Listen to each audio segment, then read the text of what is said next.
Muy buenas tardes a todos nuevamente. Gracias por seguir acompañándonos en este segundo coloquio de nuestra brujería. Continuamos con la mesa número 10 que lleva por título Magia, Hechicería, Salud o Enfermedad. Vamos a comenzar con la ponencia de Rocío Verduzco Sandoval. Ella es estudiante actual de maestría, licenciada en la Facultad de Historia de la Universidad Michoacana de San Nicolás de Hidalgo. Ha tenido trabajos de boticarios y ella nos va a presentar su ponencia que lleva por título Tiene el anhelo por controlar la enfermedad, un caso de maleficio en la ciudad de Valladolid, 1731. Gracias. Agradezco a los organizadores que aceptaron esta ponencia que voy a presentar hoy. Como ya lo mencionaba el moderador, yo antes había trabajado cuestión sobre boticarios, historia de la farmacia, historia de la medicina, y ahora en mi tesis de maestría estoy proponiendo hacer un estudio sobre las concepciones sobre el cuerpo, la enfermedad y las prácticas curativas, pero desde diferentes ángulos. Estoy tomando el discurso religioso, el discurso médico y también el discurso que se catalogó como mágico supersticioso. Entonces lo que presento ahora es un primer acercamiento, un primer avance de lo que he encontrado hasta ahora, y lo retomo a partir de un estudio de caso que para mí es muy interesante porque tiene elementos concretos que exponen esa dinámica sobre el entendimiento de las enfermedades. Voy a comenzar. El diccionario de la Real Academia Española define la hechicería como, cito, hacer alguno muy grave daño ya a la salud, ya trastornándole el juicio vehementemente, interviniendo pacto con el demonio, ya sea implícito, ya sea explícito. Cierro cita. Esta definición asocia el arte mágico con la magia amorosa o el uso de ella para obtener alguna venganza. Por lo tanto, la hechicería tenía como característica el control y uso de poderes mágicos que estaban dirigidos para afectar a otros y obtener fines concretos, ya fuera para la búsqueda del amor o bien como venganza por malos tratos o pleitos. Esta última fue la razón explícita por la cual Diego de la Cruz dañó a Josep Polito, hijo de Miguel de Aparicio, quien se encontraba enfermo. Los actores históricos que intervienen en este documento, fechado en 1731 en la ciudad de Valladolid, eran vecinos del barrio de San Juan, uno de los barrios circundantes a esta ciudad, donde fueron depositados y organizados los grupos de indios, afrodescendientes y el resto de la población mestiza, constituyendo un tejido social enriquecido y arraigado por un legado cultural concreto.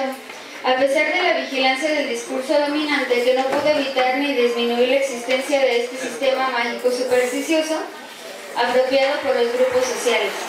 Es interesante que el espacio de las prácticas maléficas sea un barrio. En primer lugar porque es un territorio que estaba sujeto y cercano a la ciudad, pero que al mismo tiempo se encontraba dotado de autonomía, porque en él se establecían formas de sociabilidad concretas, que permitían delimitar ese espacio y apropiarse de él a través de la práctica constante y la territorialización, que reafirmaba la organización social. En este caso, los hechiceros se convertían en figuras de autoridad al ser los encargados de realizar maleficios para asignar la enfermedad o restituir la salud. En segundo lugar, el maleficio analizado en esta ponencia se situó especialmente en los márgenes de la ciudad, siendo el único documento encontrado que tenga estas características. De acuerdo con los documentos de Inquisición resguardados en el Archivo Histórico Casa Morelos de Morelia, los casos ahí resguardados son de otras ciudades, principalmente del estado actual de Guanajuato, que yo no los retomo en mi tesis porque considero que tienen características y dinámicas culturales diferentes. Entonces, el autor del maleficio y el dañado por él eran vecinos del barrio de San Juan de Dios, espacio habitados por los indios y otras castas que mantenían creencias arraigadas sobre técnicas mágicas compartidas entre indios y afrodescendientes. Estos últimos han sido considerados como portadores y ejecutores de materiales, instrumentos y ritos concernientes a elementos supersticiosos, pero también se debe considerar la influencia y recepción en otros agentes históricos que los aceptaron y adaptaron a sus condiciones contextuales. aunque la posición discursiva de las autoridades era rechazar y dirigir esfuerzos para suprimir estas prácticas, pero al mismo tiempo la concebían como una práctica arraigada entre los pobladores. Ello permitía otorgar significado y sentido a esas prácticas que formaban parte de un legado cultural de larga data que se esparció entre los pobladores vallisoletanos, que comprendían una población minoritaria de españoles y mayoritaria de indios, mulatos y negros. El expediente formado para denunciar y castigar al hechicero Diego de la Cruz tiene elementos interesantes que permiten un acercamiento a las dinámicas socioculturales, que exponen nociones implícitas sobre el cuerpo y el efecto de las enfermedades en él. La demanda es contra un indio, vecino del barrio de San Juan, de 26 años, quien, cito, con poco temor de Dios y en grave daño y perjuicio de su alma, usa de varias supersticiones, hechicerías y maleficios, cierro cita, elementos utilizados para dañar a un joven llamado José Polito, quien sufría de un hinchazón en una pierna, padecimiento que le provocaba la inmovilidad. Al inicio del expediente se menciona a Diego de la Cruz como el responsable de provocar esos padecimientos, junto con otras dos personas que no fueron identificadas durante el proceso. Entonces se mandaba que esta persona pudiera curar al enfermo antes de que se siguiera su proceso. La autoridad encargada de dar seguimiento a los actos de demanda y asignar la pena correspondiente fue el licenciado Juan de Rada, provisor y vicario general, juez de testamentos, capellanías y obras pías del Obispado de Michoacán. Por lo tanto, en su discurso mantiene una posición tajante para que se resuelva el padecimiento del enfermo y se castigue al indio transgresor. Es decir, el discurso que estaba proponiendo este personaje es que primero, o lo primordial, era que se pudiera curar al enfermo, que se sanara y posteriormente se dedicaran a castigar al indio que lo había hechizado, evitando que la falta quedara impune, pero sobre todo para que sirviera de escarmiento y a otros de ejemplo. El proceso de investigación de lo sucedido y el llamamiento de testigos, se dispone que el hechicero sea puesto en la cárcel eclesiástica de Valladolid. El primer testigo llamado a declarar fue Miguel de Aparicio, indio ladino, casado y padre de José Polito, quien se encontraba afectado de una hinchazón en una pierna. El testigo refiere que su hijo tenía tiempo enfermo en cama, por lo que él le había suministrado, cito, varios medicamentos por medio de muchos curanderos. Esta línea denota la creencia en elementos sobrenaturales que afectaban el cuerpo y que solo podían restituirse a través de la acción de otros curanderos. Es decir, se respondía al discurso supersticioso, se reafirmaba y se mantenía esta misma línea de responder a él con los mismos instrumentos, porque no se observa la mención de algún médico encargado de proporcionar otras disposiciones terapéuticas, ni mucho menos que el médico dijera un diagnóstico o algo semejante como se presenta en otros casos. Este testigo aseguraba que el jueves antes del Día de Todos Santos entró a su casa el citado Diego de la Cruz, quien tuvo una pequeña conversación con el enfermo José Polito, y durante la plática el afectado le dijo al hechicero que estaba enfermo, que no había tenido recuperación y a pesar de los esfuerzos que se habían hecho para curarlo. En tanto el otro le respondió, cito, «Eso es lo que yo quiero, sobre que estás hechizado, que yo lo sé muy bien porque dos que están en la obra de las monjas te han hecho mal, que yo los conozco y sé y entiendo de eso». Cierro cita. El segundo testigo es Nicolás de la Cruz, indio alcalde del barrio de San Juan, quien refiere la misma información que el anterior, al igual que el tercer testigo, quien se llamaba Pedro Celestino. A partir de estas declaraciones se pueden enumerar ciertos elementos repetitivos que aparecen en los testimonios y que ayuden a comprender las nociones que se tenían sobre las enfermedades y las prácticas curativas. La primera característica es la creencia en la hechicería como un medio para afectar a otros, pero esa transmisión de conocimientos debía realizarse por personas que los tuvieran y dentro de espacios que también reafirmaban ese discurso. En lo concerniente a este documento se menciona que Diego de la Cruz fue enseñado por unos titiriteros que lo llevaron a una cueva en el camino hacia México.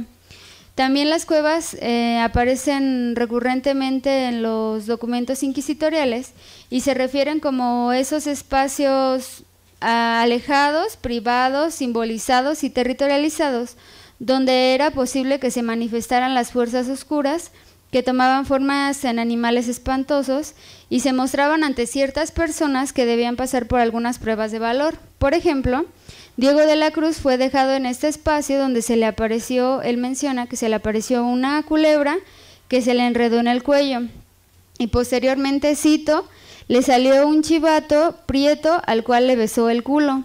A partir de este momento, Diego de la Cruz obtuvo los conocimientos necesarios para hechizar y ocasionar el daño en otros, pero también la posibilidad de controlar la restitución de la salud en caso de quererlo.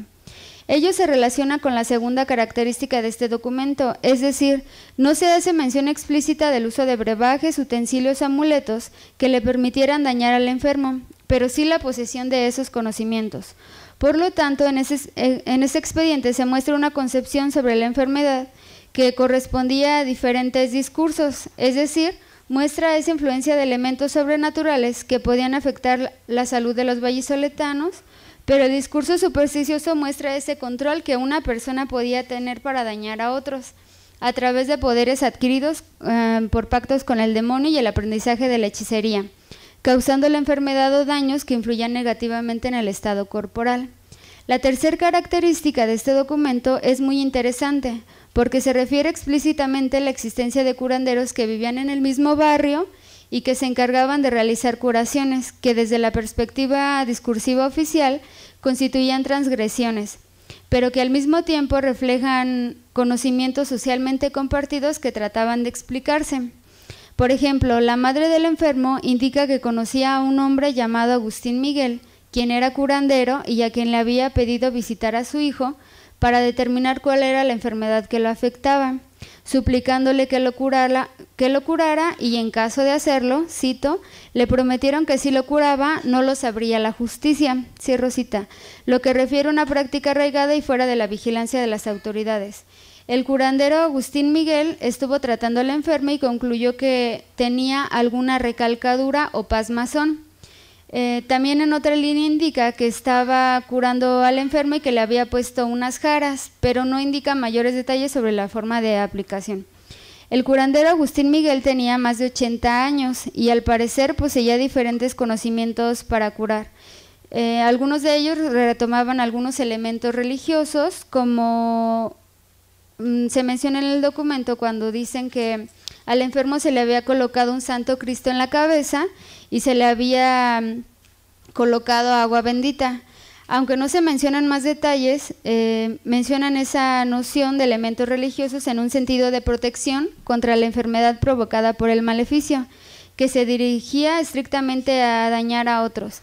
Y como ya se ha visto en otras ponencias, eso refleja la noción que se tenía sobre las enfermedades y sobre el buscar diferentes medios para restituir la salud. En este caso se mencionan elementos religiosos, pero también los que estaban discursivamente contrarios a él.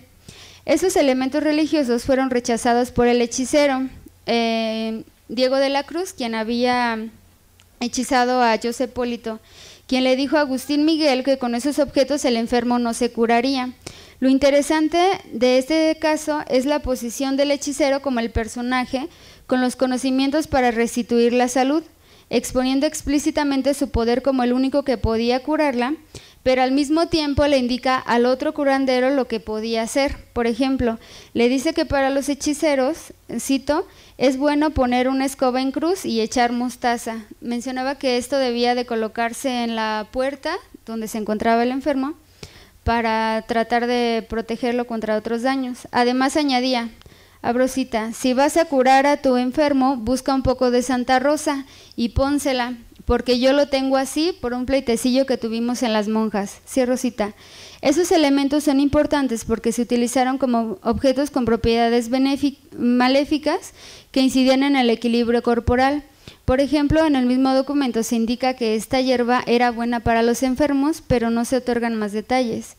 Posterior al llamamiento de los testigos y la presentación en las declaraciones, el provisor hizo comparecer al preso Diego de la Cruz, indio del barrio de San Juan, de oficio obrero y de 26 años de edad. La posición discursiva que tomó el hechicero fue mostrarse inocente y decir que eran falsas todas las acusaciones hechas en su contra, aunque menciona que sí le había dicho a José Polito que lo tenía maleficiado, pero era solo, mencionaba frases como por contárselo al enfermo, porque desde muchacho contaban esos cuentos.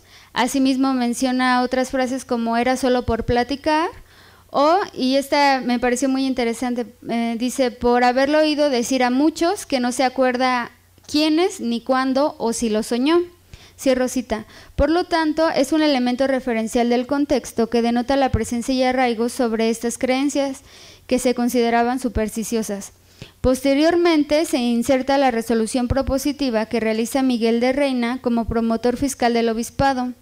Esta autoridad coloca una posición tajante con respecto al hechicero, indicando que, con poco temor de Dios y grave ruina de su salud espiritual, había utilizado supersticiones y hechicerías para dañar deliberadamente a José Polito, por lo cual se le asigna como penitencia que asista públicamente con, abro cita, grosa en la cabeza y mordaz en la boca, para que esto tenga el debido remedio y el reo refrene su depravadora maldad. Cierro cita. Al final del documento se indica la sentencia final, que consistía en dejarlo en libertad de la prisión, que trabajara como peón por un mes en la obra de las monjas, que era donde supuestamente él había aprendido a hechizar y se le habían transmitido esos conocimientos. Se le iba a pagar un real diario por su trabajo, y las autoridades mencionaban que debían ayudarlo como de cierta manera porque era sumamente pobre. Asimismo, se le ordenó asistir a misa por 7 días en la capilla de San Juan, y en una de ellas Diego de la Cruz debía estar, abro cita, en pie con una vela en la mano para que sea distinguido de todos los que en ella concurrieren. Cierro cita. También se le indicó que si volvía a incurrir en estas creencias sería castigado severamente. Como consideración final, puedo decir que la salud y la enfermedad son estados corporales que se explican y dotan de significado a partir del marco temporal y espacial de las sociedades, porque cada una de ellas construye nociones sobre el cuerpo y los elementos que lo afectan. Asimismo, otorgan explicaciones y justifican prácticas, en este caso concernientes a la curación. Esos conocimientos se difunden entre sociedades a través de los discursos, que yo los entiendo en mi investigación como sistemas válidos de conocimiento porque funcionan como un medio explicativo de la realidad. Sirven como piedra angular en la conformación de los valores sociales y dotan de significado a esas acciones, que oscilan entre la aceptación, la hibridación y la resistencia. Además, se difunden a través de medios orales, escritos y simbólicos que se acoplan a las sociedades.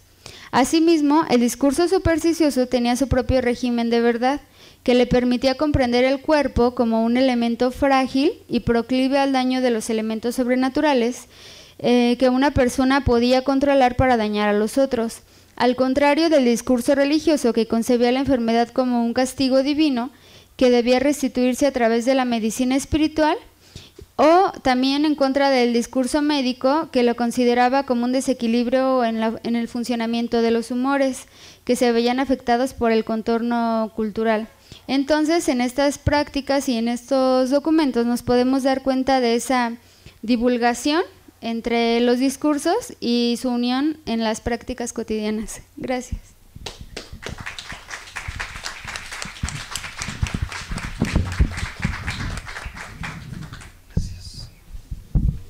Muchas gracias, Rocío. ¿No ha llegado los otros ponentes de casualidad? Ok. Vamos a continuar. Le vamos a ceder la palabra y le damos la bienvenida a la licenciada Ana Verónica Alavés Ortega. Ella es egresada de la licenciatura en Desarrollo y Gestión Interculturales de la Facultad de Filosofía y Letras de la Universidad Nacional Autónoma de México. Cursa el área de especialización en gestión y promoción del patrimonio cultural. Ha realizado su servicio social en la coordinación de… ¿qué? En la UNAM, correcto.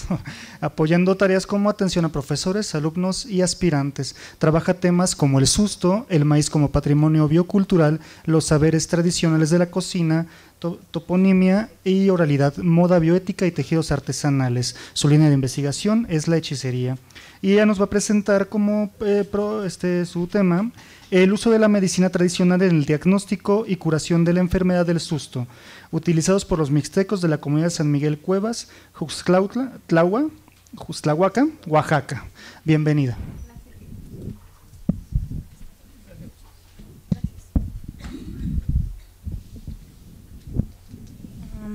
Pues mi investigación busca hacer un acercamiento desde la interculturalidad a la visión de la medicina tradicional para conocer el modo en que ésta interpreta la enfermedad del susto, así como ver cómo se contempla dentro de las causas de la enfermedad el aspecto sobrenatural y las maneras en que se manifiesta la importancia que tienen los espíritus dentro de la enfermedad y el impacto que tienen en la vida cotidiana y sus implicaciones culturales en relación con la comprensión social y del entorno, así como la incidencia que tiene en la configuración de la identidad.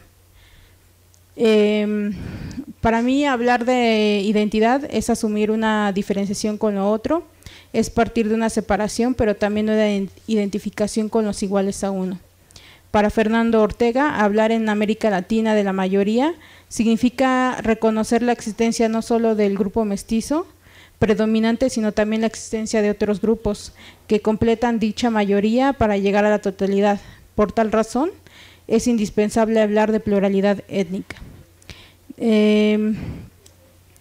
Dentro de dicha pluralidad étnica, cada grupo o pueblo puede ser identificado por sus patrones culturales que determinan su vivienda, su indumentaria, su relación de grupo y la manera en que éste se relaciona con el medio ambiente, sus actividades, su economía y por ende el grado en que puede insertarse en la vida social del país. Todo lo anterior explica la llamada cosmovisión de un pueblo y también la manera en que cada pueblo concibe la salud y la pérdida de la misma, la cual responde a una estructura de pensamiento y utilización de recursos para recuperar la salud. Estas respuestas se les denomina sistemas de salud, de acuerdo a Fernando Ortega. Para diferenciar el sistema de salud tradicional es indispensable decir que los sistemas de salud están constituidos, abro cita, por elementos teóricos tales como conocimientos, ideas, creencias, costumbres, símbolos, valores, roles, actitudes, normas y elementos aplicados especialmente representados por prácticas y técnicas cuya relación los refuerza y confirma en el seno del grupo social que los utiliza, de acuerdo a Foster. Los practicantes de los sistemas de salud son las madres, las instituciones públicas y privadas en el caso de la medicina convencional o alópata, y por parte de la medicina tradicional los partícipes son los pueblos indígenas. Parto definiendo como medicina tradicional, abro cita, el conjunto de sistemas de atención a la salud que tiene sus raíces en profundos conocimientos sobre la salud y la enfermedad que los diferentes pueblos indígenas y rurales de nuestro país han acumulado a través de su historia, fundamentados en una interpretación del mundo o cosmovisión. Relacionado a esto, entonces empiezo a hablar sobre la explicación que tendrá este sistema médico sobre la enfermedad del susto en cuanto a sus causas y síntomas, así como métodos de curación que se requerirán para contrarrestarla. Es preciso decir que el susto es definido como una enfermedad cultural, término que asumen algunos antropólogos para referirse a patologías que no son susceptibles de ser traducidas por la nosografía occidental. Pero cabe destacar que el susto como enfermedad obedece más a un orden sobrenatural desde la interpretación indígena, y distinguirlo como enfermedad cultural de una enfermedad natural es un sinsentido, partiendo que de cualquier representación de la enfermedad es un producto cultural, sin importar que se trate de una enfermedad vista desde la visión occidental, esto de acuerdo a Peretti. Una vez planteada la enfermedad como un producto cultural como cualquier otra, hablaré sobre la representación que se tiene del susto en la comunidad mixteca de San Miguel Cuevas, un poblado ubicado en el municipio de Santiago Juxtlahuaca, en el estado de Oaxaca. La comunidad tiene su nombre en la lengua mixteca, Nuyucu. Su nombre se lo debe a las montañas donde se encuentra, ya que la palabra yucu significa montaña. El pueblo tiene como santo patrono a San Miguel Arcángel, y la piedra Cuevas la adopta porque en el pueblo existe una gruta, dentro de la cual se han llegado a efectuar ritos de curación. El señor Herminio López Luján fue el primer médico tradicional que visité. y es quien me brindó de una manera muy atenta parte de su tiempo y suspendió sus quehaceres para tener conmigo y mi madre que fungió como mi traductor, una plática acerca de su labor de curar hierbas y de los nombres de los demás médicos tradicionales. El testimonio del señor Herminio Luján acerca de quiénes son los médicos tradicionales, me dice que se encuentran entre ellos el ciudadano Herminio López Luján, que es el mismo, Marcelino Galicia, Rufino Santos, Tereso Ventura. Dice, hay varios, somos 4. De mi parte surge la duda en torno al nombre de uno de los sujetos mencionados, porque no figuraba el nombre de un médico tradicional que me había mencionado mis familiares, especialmente pues mi traductor, ¿no? Pregunté a mi entrevistado si el nombre de uno de los entrevistados no era de casualidad un señor llamado Rufino Camarillo, pero el señor Herminio López me aclara que no, que el señor Rufino se hace llamar de otra manera, y eso lo voy a explicar después. El señor Herminio me explicó que en la comunidad se percibe como lógico que en algún momento de sus vidas las personas lleguen a experimentar el susto, ya que sobre todo los hombres tienen que acudir al monte donde aún se encuentran fieras o animales venenosos, y aunque su actividad principal es la agricultura, hay quienes son dueños de ganado y deben salir al monte a dejarles la sal, y en ocasiones presencian la pelea de los toros o algún toro los persigue. De acuerdo a esto, partiendo de la definición que hace Arthur Rubel acerca de la enfermedad, padecer susto o estar asustado se basa en el entendimiento común de que un individuo se compone de un cuerpo y de una sustancia inmaterial, una esencia que puede separarse del cuerpo, vagabundear libremente o bien quedar cautiva de fuerzas sobrenaturales. Esta esencia puede abandonar el cuerpo al dormir, particularmente cuando un individuo está soñando, pero también puede separarse a consecuencia de una experiencia aterradora. Se cree que esta esencia queda cautiva porque el paciente, a sabiendas o no, ha perturbado a los espíritus guardianes de la tierra, el río, los estanques, los bosques o las colectividades de animales, aves o peces. Su liberación depende de que expíe la afrenta. Este proceso ilumina dramáticamente la relación que une a los seres humanos con los sobrehumanos en estas sociedades. Una vez referida a la importancia que tienen los espíritus dentro de la enfermedad, hablaré sobre la participación que el aspecto sobrenatural desempeña en la percepción de la enfermedad y que es considerado, entre comillas, normal, debido a que cada lugar cuenta con un espíritu. El espíritu, que es considerado uno de los motivos por los cuales una persona puede llegar a enfermar de susto, es el tabayucu, que en mixteco significa el ser de la montaña. En la cosmovisión mixteca, todo ser vivo tiene un alma, incluyendo el aire, el agua, el hombre, los animales e incluso la misma tierra. El alma puede actuar en beneficio o en perjuicio del hombre. Así tenemos que si el hombre no respeta a los espíritus, ellos le causarán daño físico o mental, o en ocasiones hasta la muerte. Dentro de la comunidad de San Miguel Cuevas se considera que tabayucu puede presentarse como hombre o mujer. Se cree que hay un tabayucu en cada lugar y que en él puede actuar en prejuicio de acuerdo a su género. Es decir, si un hombre asiste a la montaña, generalmente quien se va a presentar ante él va a ser una mujer muy atractiva, y si es una mujer, pues sería un caso, en su caso, de un hombre, ¿no? ¿Qué dice?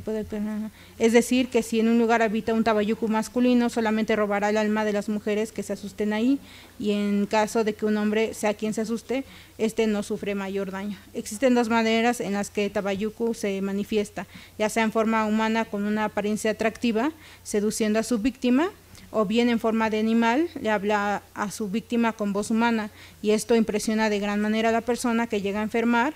Estos espíritus pueden adoptar cualquier forma, de manera que el hombre debe ser precavido en sus acciones y en su trato con los demás. La gente, al igual que los espíritus, puede hacer daño o proporcionar ayuda. Para prevenir el ataque del tabayucu, la gente de la comunidad de San Miguel Cuevas recurre al uso de dos nombres. Por eso es que yo no ubicaba el nombre de uno de los médicos tradicionales, porque tenía se hacía llamar de otra manera, dice. Y con ello vemos la implicación que la enfermedad y causa expresan en la comprensión tanto social como individual, ¿no? en este pueblo. Para la comunidad es atribuible el susto a los espíritus en forma de aires también, debido a que en ocasiones la gente pasa por lugares donde se han encontrado personas muertas, ya sea porque sufrieron un accidente automovilístico o fueron asesinadas. Se dice entonces que estas personas murieron infieles y que no recibieron una bendición, por ello causan daño a los vivos. Un aspecto que es fundamental en la comprensión del susto es la iniciación como médico tradicional, por lo que les hablaré entonces de la adquisición del don de curar. Para poder desempeñar actualmente la labor de médico tradicional en el pueblo de San Miguel Cuevas, es primordial que el don haya sido otorgado por Dios. Es decir, ellos no contemplan válido que el oficio de curandero sea heredado o enseñado. El don de curar es otorgado bajo condiciones extraordinarias en forma de experiencias reveladoras. El señor Herminio López Luján me cuenta que Dios le reveló su don en un sueño, en el cual se le entregaron las cartas para poder diagnosticar los males y las hierbas para curar. En el caso del señor Rufino Santos, él tuvo un encuentro cercano con la muerte y me cuenta que vagó por horas en las tinieblas, donde encontró a Dios y éste le dio 2 libros con el conocimiento del bien y del mal para poder curar, las hierbas con las que trabajaría y el oráculo con un manual como medio de adivinación. Por lo que se entenderá que los medios de adivinación le procuran la información necesaria al terapeuta tradicional para saber qué mal aqueja al enfermo y qué solución otorgarle. En la comunidad de San Miguel Cuevas son practicados 3 métodos de adivinación o diagnóstico tradicional: la lectura del pulso, conocida también como la lectura de la cuarta de la mano, la lectura de las cartas y la lectura del oráculo. El señor Rufino me muestra el oráculo y me explica que con un ojo de pescado que se deja caer sobre una carta grande, se interpreta en el manual el mensaje destinado para cada persona. Me cuenta que al combatir fuerzas malignas que atormentan o toman presas a las almas de las personas, ha llegado a ser víctima de represalias por parte de los demonios que, inconformes, buscan que él renuncie a su labor. Por ello, él ya no realiza actualmente el trabajo de desalojar a las personas de brujería. Menciona el señor Rufino que su mayor arma contra las fuerzas malignas es la oración de la Cruz de Caravaca. De manera opuesta a la medicina clínica, a Brosita, en la tradición de los cuidados médicos de la comunidad mixteca, el descubrir la causa de los malestares es más importante que calmar los síntomas del mismo. De esta forma, el paciente adquiere un sentido de fortalecimiento una vez que conoce la fuente de su malestar o dolor. Una vez descubierto, se convierte entonces en una simple cuestión de repeler la fuente o el origen del mal con los medios adecuados, según Bonnie Bates. Posterior al diagnóstico del mal, viene la curación, que dentro de la enfermedad del susto se lleva a cabo en forma de ritual o ceremonia en el lugar donde se espantó el paciente. Las hierbas utilizadas en la curación del susto son la ruda y la albahaca, con las cuales se hace el ramo para untar a los enfermos. El médico tradicional hace una limpia o desalojo por medio de un huevo que pasa por el cuerpo del paciente, ayudándose con aguardiente, mastica chile seco, tabaco, ruda y ajo. Todo lo anterior lo escupe con fuerza sobre el enfermo para que cualquier fuerza o espíritu oscuro sea arrojado o expulsado. Para quietar a los espíritus que atormentan al paciente, es fundamental ofrecer un presente, el cual consta del sacrificio de un animal. El señor Rufino Santos me explicó que el motivo por el cual se realiza el presente se debe a que los espíritus están hambrientos, quieren que uno les procure su alimento, su presente. El tamaño del animal sacrificado varía de acuerdo a la dimensión de la enfermedad y de la resistencia del paciente.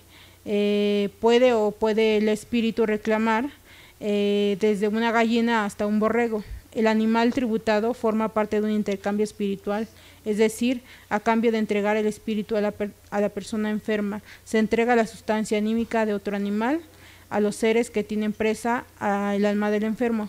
Durante la ceremonia se realizan diversos conjuros dedicados a Dios, pero también a diversos dioses que corresponden a fenómenos naturales. El rezo proferido por los médicos tradicionales generalmente es realizado en mixteco, ¿no? El señor Rufino Santos me explicó sobre la oración que ellos pueden ayudar al enfermo si creen y saben sus oraciones. Las 3 oraciones las cuales utilizan son 3, ¿no? La del lugar, la de la bandolera o tabayuco y la de las almas infieles. Es fundamental para los médicos tradicionales mencionar las posibilidades que tiene un paciente de curarse, ya que comentan que existen casos donde el paciente no resiste a la enfermedad y fallece. El deceso sucede entonces por voluntad de Dios, como ellos dicen.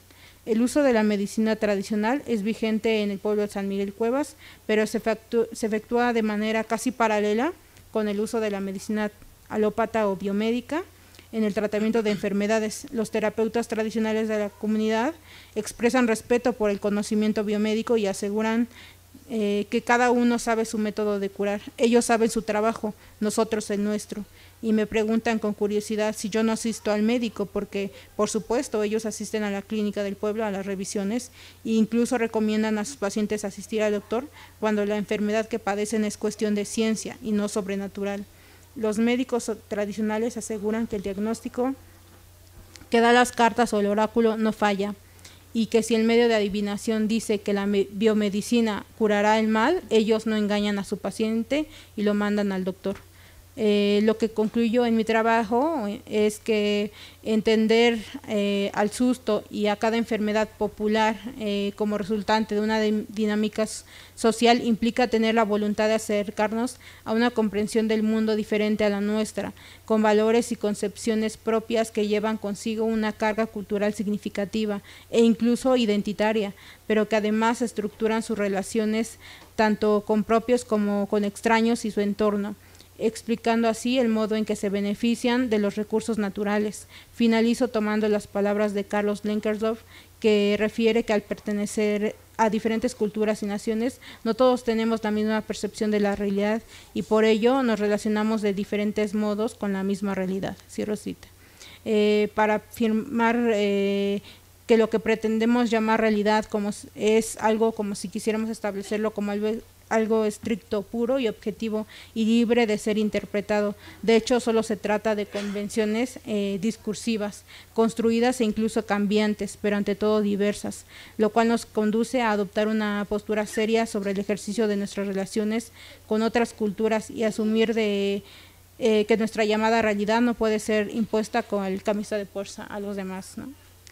Además de que una nación multiétnica y multicultural como lo es México, en él debería de existir la posibilidad de ejercer el derecho para escoger con libre albedrío la respuesta que más adecuadamente satisfaga la necesidad en apropiados términos culturales a un costo social y económico que sea asequible, ya que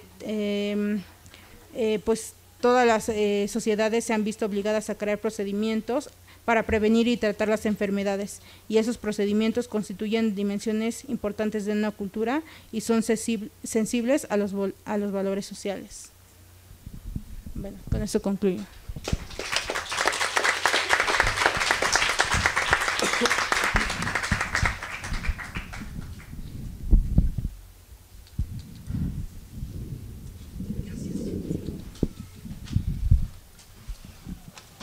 Muchas gracias, Ana Verónica. Pues continuamos con la siguiente ponencia, que lleva como título de Curaciones y Limpias, una historia de vida, que nos la va a impartir la maestra Marisol Varela Gómez, que es catedrática de la licenciatura de la Universidad Autónoma de Tlaxcala, junto con el licenciado Giovanni Vázquez Hernández, estudiante de 5º semestre de misma institución. Les cedemos la palabra y bienvenidos. ¿Me pueden decir en qué momento cambiarla? Gracias. Bueno, buenas tardes a todos. Gracias por la invitación a los organizadores y por el espacio. Bueno, nosotros venimos de la licenciatura de la Universidad Autónoma de Tlaxcala. Una servidora es maestra allí y él es mi estudiante del 5º semestre de la licenciatura.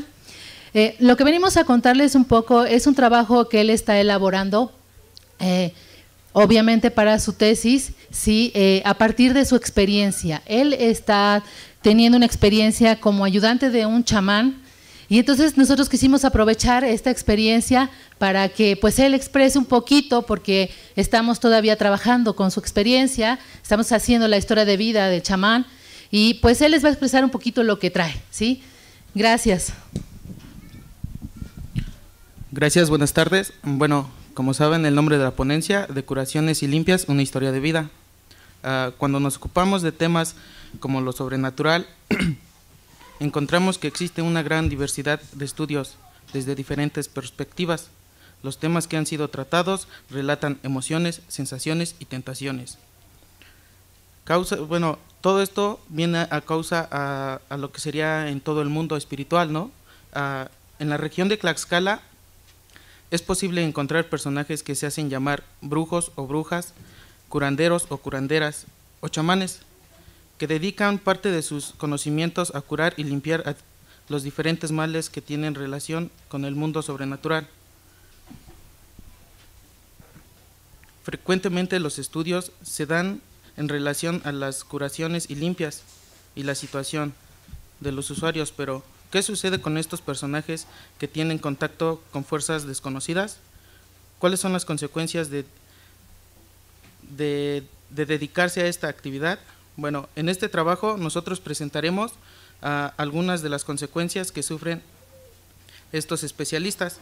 Bueno, como en segundo método, ocupo metodología. A través de la investigación informal fue posible obtener datos sobresalientes de la vida u oficio de un chamán, parte del trabajo que presentaremos en este foro. De acuerdo con Sampieri, los estudios exploratorios sirven para preparar el terreno y por lo común anteceden las investigaciones con alcances descriptivos. Bueno, aquí hago una aportación del señor, se llama Pedro, pertenece a un consejo de brujos que tienen una gran participación en otros lugares, no exactamente en lo que sería en la región de Tlaxcala. Los estudios descriptivos buscan especificar las propiedades, las características y los perfiles de personas o grupos en comunicación con otros procesos u objetos de cualquier otro fenómeno. Bueno, aquí a lo que me quiero referir es que el señor Pedro no solamente pues trabaja en la región de Tlaxcala, ¿no? Él también puede salir a otros estados y puede llegar o puede ser mandado por este mismo, puede ser llamado a traer por este mismo consejo que él pertenece. De brujos, curanderos y chamanes es otro apartado. Para Evans Bridge, la magia procura penetrar por rutas de una sociedad a través de sus grandes especialidades, los brujos. Esta magia es considerada magia negra. En las clasificaciones más elementales se pueden observar de forma manifiesta u oculta, blanca o negra, buena o mala, formando así los pares binominales de opuestos que se corresponden en la magia de los hechiceros y brujos. Bajo esta denominación queda incluido aquellos curanderos que cumplen la función médico general, es decir, los que atienden una amplia gama de padecimientos y enfermedades, empleando diversos recursos, métodos diagnósticos y curativos. También son percibidos así los procesos específicos y especializados con el método terapéutico o los llamados hueseros. De acuerdo con Gómez Pellón, existe el convencimiento de que la magia y la religión remiten de forma de un comportamiento general en las culturas. Aquí cito a Pellón porque pues una gran parte de lo que es el chamanismo pues tiene una relación con lo que sería la religión, ¿no? Dependiendo aquí en ciertas partes del mundo, porque no todos podrían llevar lo que sería la religión católica.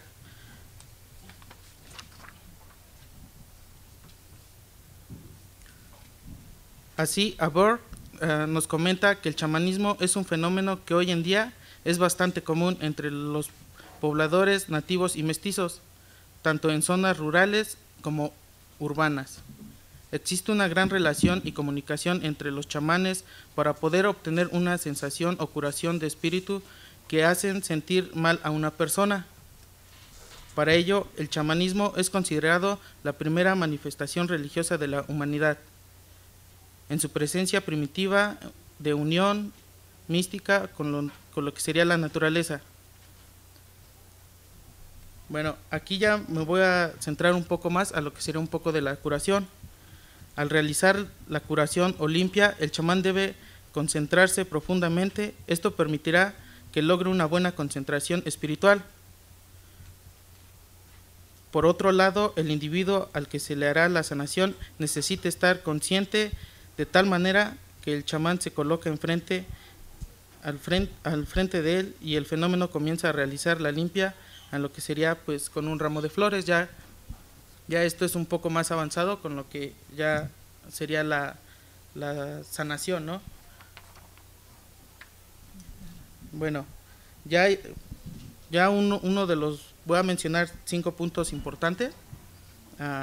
Pues aquí la importancia que la persona debe ser curada, o que tiene que ser curada, debe estar tranquila.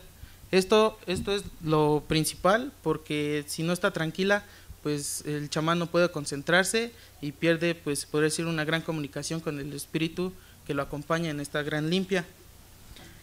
En segundo punto, pues debe traer un ramo de flores y plantas. Esto pues conscientemente es para empezar a hacer una limpia a base de diferentes, bueno, lo que él maneja son diferentes plantas, no tiene específicamente, pero pues sí, mientras sea hecho de flores y plantas, es un ramo, pues con eso puede servir para empezar su curación. En tercer punto, se requiere una limpia más profunda. Se debe de llevar 3 huevos o blanquillos comúnmente conocidos, o 3 limones para el mismo procedimiento. A base de estos 3 huevos o limones, al realizar la limpia, pues los 3 blanquillos pasan por todo el cuerpo del individuo. Al terminar estos, pues tienen que ser quebrados y vaciados en un vaso con una tercera parte de agua. Los limones tienen que ser quemados. Esto es a base para saber qué energía maligna podría tener el individuo que fue a curarse. Como cuarto punto, después de la limpia, se sienta el chamán frente de la persona que está curando y empieza a comunicarse con su acompañante, su ser espiritual. Bueno, el chamán entra en un trance y empieza a cambiar de personalidad. La finalidad es saber cuál es el mal que aqueja al enfermo. Bueno, a través de esto, que se sienta enfrente de él y empieza a tener ciertas pues transformaciones o cierto cambio de personalidad, pues esa base acerca del espíritu que él lo acompañan en aquellas limpias. Bueno, al cambiar esto, a él, el espíritu le dice a la persona o al enfermo cuál fue su mal, ¿no? Cuál fueron las consecuencias por las que él se enfermó. Bueno, ya por último, una de las mejores sanaciones es ahumar al paciente con venas de chile. Esto permitirá saber si esta sanación fue perfecta. Bueno, a base de esto, de la ahumación con venas de chile, si el paciente tose, pues es que aún sigue pues con una energía maligna. Así es como lo cuenta el señor Don Pedro. De acuerdo a esto, si el paciente ya no tose, pues quiere decir, pues sigue siendo, o exactamente tiene una diferencia en lo que sería pues una energía negativa. Bueno, en un proceso más, o las consecuencias de este oficio, se basa que el ámbito de un chamán es hacer curaciones o sanaciones a personas que tienen problemas relacionados con seres sobrenaturales. Don Pedro tiene que realizar pues suficientes curaciones o sanaciones dependiendo al síntoma de la energía negativa que capte. Bueno, él nos menciona que ha trabajado por 25 años. Esto le permitió ser uno de los mejores chamanes y ser reconocido en el municipio de Xalostoc, Tlaxcala, de tal manera que gracias a los años de experiencia que ha recibido, él acepta con gusto su trabajo y le gusta ayudar a las personas que sufren pues de energías negativas.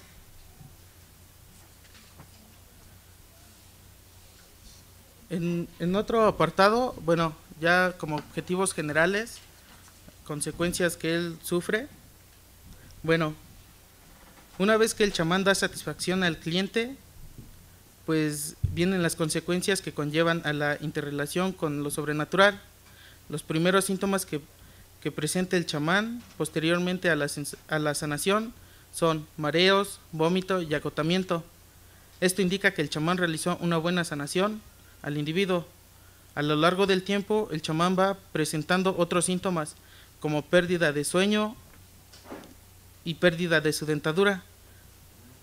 De acuerdo con don Pedro, la pérdida de su dentadura se debe a constantes prácticas de sanaciones, que ha dado como consecuencia la energía negativa e hizo el aflojamiento de sus dientes. La pérdida de sueño también nos comenta que pues es una gran parte acerca de las curaciones y de las energías negativas que se le quedan a él. Es por eso que él no puede estar tranquilo o no puede dormir. En ciertos momentos él llega o tiene que se tiene que dar un baño en lo que sería pues con sábila. Esto le permitirá estar más tranquilo y dormir un poco. Bueno, estas consecuencias pues sufren algunos chamanes. Esto es el caso de don Pedro, fue uno de los chamanes que hace una labor pues de sanar a las personas y poder ayudar a las que sufren de energías negativas. A través del tiempo se debilita por las malas energías de cada individuo. Bueno, ya como conclusión a esta pequeña ponencia, pues solamente quiero comentar que a través del tiempo, como ya mencioné, él va perdiendo fuerza, él se debilita mucho a través de cada sanación y pues de hecho los otros días, bueno, me faltó comentar un aspecto muy importante. Para él, los días martes y jueves son los días perfectos para hacer una buena sanación. Él nos comenta, que esos días son específicos porque él tiene un contacto más cerca con su espíritu que lo ayuda a hacer estas sanaciones. Y pues regularmente sí cura toda la semana, pero pues donde pone más empeño y salen mejor sus sanaciones y curaciones son los días martes y jueves. Bueno, pues esto sería un poco pues de esta ponencia. Muchas gracias.